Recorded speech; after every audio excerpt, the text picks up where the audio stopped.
സമയത്തിൽ വെച്ച് ഈ മഹനീയ വ്യക്തിത്വത്തിന്റെ ജീവിതം എടുക്കാൻ ശത്രുക്കൾ തീരുമാനിച്ചു.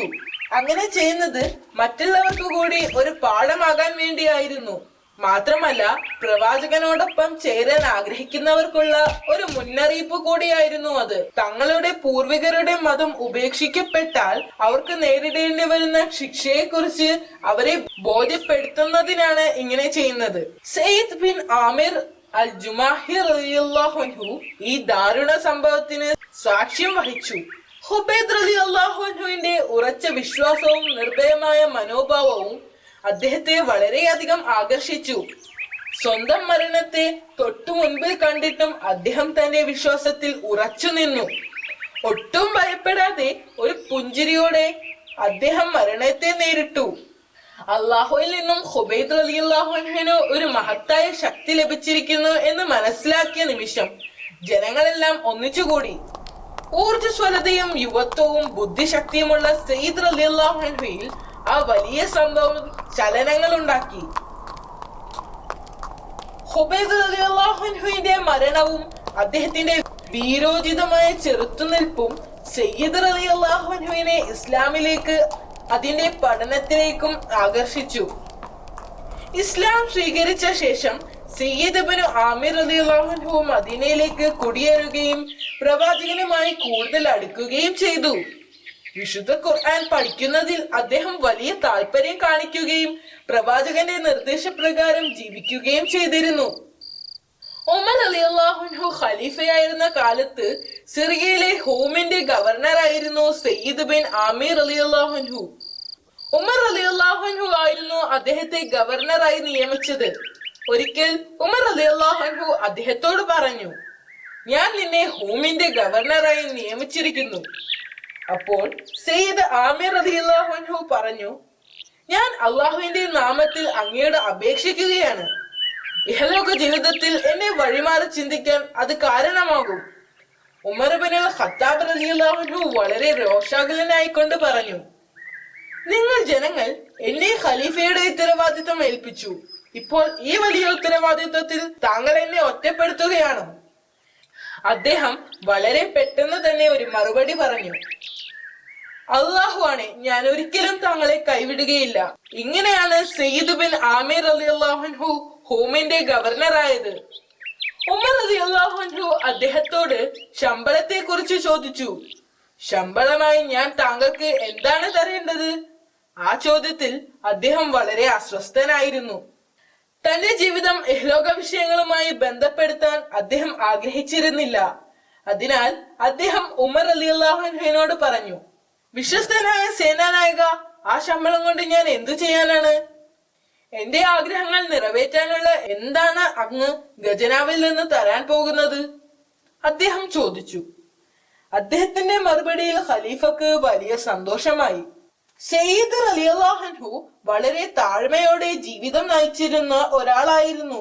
ജനങ്ങൾ കരുതിയതുപോലെ അദ്ദേഹം ഒരു സാധാരണ ഗവർണർ ആയിരുന്നില്ല. ഹോംസ് ഒരു വലിയ നഗരമായിരുന്നു, കൂടാതെ ഒരു പ്രധാന വ്യാപാര കേന്ദ്രവും. ഒരിക്കൽ ഉമർ റളിയല്ലാഹു അൻഹു ഹോംസ് സന്ദർശിച്ചപ്പോൾ അവരുടെ ഗവർണർക്കെതിരെ എന്തെങ്കിലും പരാതി ഉണ്ടോ എന്ന് അവിടുത്തെ ജനങ്ങളോട് അന്വേഷിച്ചു.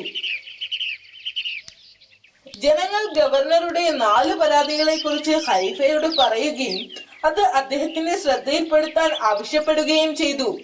ഉമർ റളിയല്ലാഹു അൻഹു ഓഫീസിലെത്തിയപ്പോൾ സയ്യിദ് ബിൻ ആമിർ റളിയല്ലാഹു അൻഹുവിനെ വിളിച്ചു വരുത്തി. തന്റെ സാന്നിധ്യത്തിൽ ഹോംസിന്റെ പ്രതിനിധികളോട് അവരുടെ പരാതികളെ കുറിച്ച് പറയാൻ ആവശ്യപ്പെട്ടു. ഒന്നാമത്തെ പരാതി, അദ്ദേഹം രാവിലെ വീട്ടിൽ നിന്നും ഇറങ്ങുന്നത് വളരെ വൈകിട്ടായിരുന്നു. അതിന് സയ്യിദ് റളിയല്ലാഹു അൻഹുവിന്റെ മറുപടി രാവിലെ നിസ്കാരത്തിന് ശേഷം കുറെ സമയം ഖുർആൻ പാരായണത്തിന് വേണ്ടി ചിലവഴിക്കും എന്നതാണ്. അതുകൊണ്ടായിരുന്നു വൈകിയത് എന്നായിരുന്നു അദ്ദേഹത്തിന്റെ മറുപടി. അത് കഴിഞ്ഞ് ജോലിക്കാരൊന്നും ഇല്ലാത്ത വീട്ടിൽ ഭാര്യയെ പാചകത്തിൽ മറ്റും ജോലികളിലും സഹായിക്കുമായിരുന്നു. അത് കേട്ടപ്പോൾ ഉമർ റളിയല്ലാഹു അൻഹുവിന്റെ മുഖം തിളങ്ങി. അദ്ദേഹം ഇങ്ങനെ പറഞ്ഞു, സർവസ്തുതിയും അള്ളാഹുവിനാകുന്നു. രണ്ടാമത്തെ പരാതി അദ്ദേഹം രാത്രി സമയത്ത് ഒന്നിലും ശ്രദ്ധിക്കുന്നില്ല എന്നതായിരുന്നു. പകൽ സമയം ജനങ്ങൾക്കായി കരുതി വച്ചതുപോലെ രാത്രി സമയം അദ്ദേഹം പ്രാർത്ഥനയ്ക്കായി മാറ്റിവെച്ചത് കൊണ്ടാണ് എന്നായിരുന്നു അദ്ദേഹത്തിന്റെ മറുപടി. ഖലീഫ അദ്ദേഹത്തിന്റെ മറുപടിയിൽ വീണ്ടും സംതൃപ്തനായിരുന്നു. മൂന്നാമത്തെ പരാതി മാസത്തിൽ 2 ദിവസം അദ്ദേഹം വരാറില്ല എന്നതായിരുന്നു. ആ ദിവസങ്ങളിൽ അദ്ദേഹം വീടിന് പുറത്തിറങ്ങാറില്ല എന്നതായിരുന്നു. സയ്യിദ് റളിയല്ലാഹു അൻഹുയുടെ വിശദീകരണം ഇതായിരുന്നു: അദ്ദേഹത്തിന് ആകെ 2 ജോഡി വസ്ത്രങ്ങൾ മാത്രമേ ഉണ്ടായിരുന്നുള്ളൂ. അത് കഴുകുന്നതിനും ഉണക്കി വീണ്ടും ധരിക്കുന്നതിനും വേണ്ടിയായിരുന്നു അദ്ദേഹം 2 ദിവസം വീടിന് പുറത്തിറങ്ങാതിരുന്നത്. ഇത് കേട്ടപ്പോൾ ഖലീഫയുടെ മുഖം വീണ്ടും തിളങ്ങി. അദ്ദേഹം ഇടയ്ക്കിടയ്ക്ക് അബോധാവസ്ഥയിലാകുമെന്നതായിരുന്നു നാലാമത്തെ പരാതി. അതിന് അദ്ദേഹത്തിന്റെ മറുപടി: ഖുബൈദ് അൽ അൻസാരിയുടെ രക്തസാക്ഷിത്വത്തിന് മക്കയിൽ അദ്ദേഹത്തിന് സാക്ഷിയാകേണ്ടി വന്നിട്ടുണ്ട്. എന്നാൽ അദ്ദേഹത്തിന് വേണ്ടി ഒന്നും ചെയ്യാൻ കഴിഞ്ഞിരുന്നില്ല. ഈ സംഭവം ഓർക്കുമ്പോൾ അദ്ദേഹം അല്ലാഹു സുബ്ഹാനഹു വ തആലയുടെ ശിക്ഷയെക്കുറിച്ച് ഭയപ്പെടും, അപ്പോൾ തളർന്നു പോകും.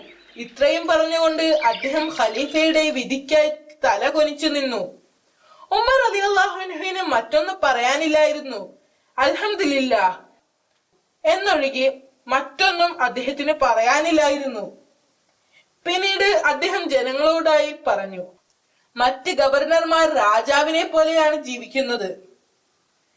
തന്റെ ജനങ്ങൾ പട്ടിണി കിടക്കുമ്പോൾ അവർ വയറ് നിറച്ചു ഭക്ഷണം കഴിക്കുന്നു. ഒരു മുസൽമാൻ എങ്ങനെയാണ് ജീവിക്കേണ്ടതെന്ന് നിങ്ങളുടെ ഗവർണറുടെ ജീവിതത്തിൽ നിന്നും നിങ്ങൾ കണ്ടുപഠിക്കണമെന്ന് അവിടെ കൂടി നിന്ന ജനങ്ങളോട് അദ്ദേഹം ആവശ്യപ്പെട്ടു. സയ്യിദ് ബിൻ ആമിർ റളിയല്ലാഹു അൻഹുവിന്റെ ഭക്തി, സത്യസന്ധത, സമർപ്പണം എന്നിവ കൊണ്ട് അദ്ദേഹത്തെ ജനങ്ങൾ വളരെയധികം സ്നേഹിക്കുകയും ബഹുമാനിക്കുകയും ചെയ്തിരുന്നു.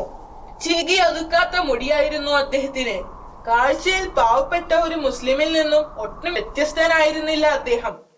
ഒരിക്കൽ ഹോംസിൽ നിന്ന് കുറച്ച് ഉദ്യോഗസ്ഥർ ഉമർ ഇബ്നുൽ ഖത്താബ് റളിയല്ലാഹു അൻഹുവിനെ സന്ദർശിച്ചു.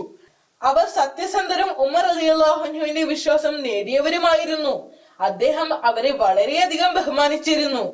സംഭാഷണത്തിനിടയിൽ ഉമർ റളിയല്ലാഹു അൻഹു അവരുടെ പ്രദേശത്തെ ഏറ്റവും പാവപ്പെട്ട ഒരാളുടെ പേരെഴുതാൻ അവരോട് ആവശ്യപ്പെട്ടു. അയാൾക്ക് വേണ്ട പണവും മറ്റു വസ്തുക്കളും അവരുടെ കയ്യിൽ തന്നയക്കാം എന്നു പറഞ്ഞു. അവർ എഴുതിക്കൊടുത്ത പേരുകൾ പരിശോധിക്കുമ്പോൾ അതിൽ ഗവർണറുടെ പേര് കണ്ട് ഉമർ റളിയല്ലാഹു അൻഹു ആശ്ചര്യപ്പെട്ടു. ഇതിനെക്കുറിച്ച് അദ്ദേഹം അവരോട് ചോദിച്ചപ്പോൾ ഉദ്യോഗസ്ഥർ പറഞ്ഞ മറുപടി ചില ദിവസങ്ങളിൽ അദ്ദേഹത്തിന്റെ വീട്ടിൽ തീ പുകയാറ് പോലുമില്ല എന്നതായിരുന്നു. ഇത് കേട്ട ഖലീഫ വിഷമം കൊണ്ട് കരയാൻ തുടങ്ങി.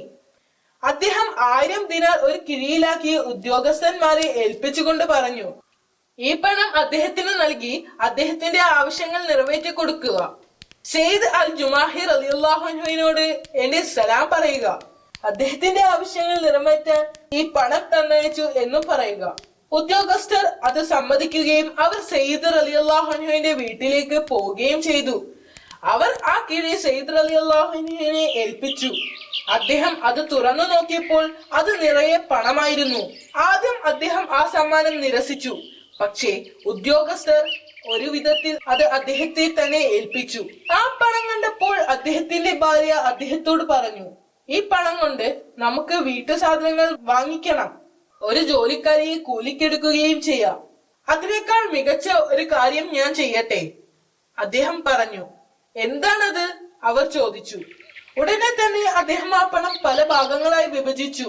എന്നിട്ട് ആ പണം വിധവകളും അനാഥരും പാവപ്പെട്ടവരുമുള്ള കുടുംബങ്ങളിലേക്ക് എത്തിച്ചു. അദ്ദേഹം ഒരു മഹാമനസ്കനും അള്ളാഹുവിന്റെ റസൂലിന്റെ ഏറ്റവും അടുത്ത ആളുമായിരുന്നു. അദ്ദേഹം പ്രവാചകന്റെ വാക്കുകൾക്കനുസരിച്ച് വളരെ സത്യസന്ധമായി ജീവിച്ചിരുന്ന ഒരാളായിരുന്നു. അത് ശരിയാണ്, അദ്ദേഹത്തിന് ഒരു സമ്പന്നനായി ജീവിക്കാമായിരുന്നു. എന്നാൽ തന്റെ സമ്പത്ത് കൈകാര്യം ചെയ്ത രീതി കേട്ടപ്പോൾ അതിശയം തോന്നി. എന്നിരുന്നാലും അദ്ദേഹം ബുദ്ധിമാനായിരുന്നു. കാരണം തനിക്കുള്ള സമ്പത്ത് സ്വർഗത്തിൽ നിന്നും ലഭിക്കുമെന്ന് അദ്ദേഹത്തിന് അറിയാമായിരുന്നു. ഇന്നത്തേക്ക് ഇത് മതി. ഇൻഷാ അല്ലാഹ് നാളെ മറ്റൊരു സഹാബിയുടെ കഥ പറയാം.